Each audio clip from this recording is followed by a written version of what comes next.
his amazing new airplane, the Red Bull Extra 330. During Pete's performance today, you're going to see him perform an array of gyroscopic and classic aerobatic maneuvers, including loops, rolls, snap rolls, flat spins, tumbles, and so much more.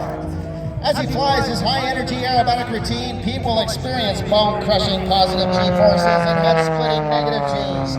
He'll fly the airplane from a blistering 370 kilometers an hour right down to zero.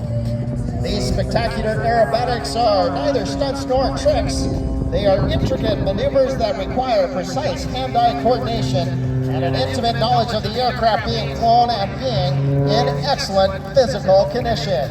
Pete McLeod in the Red Bull Extra 330.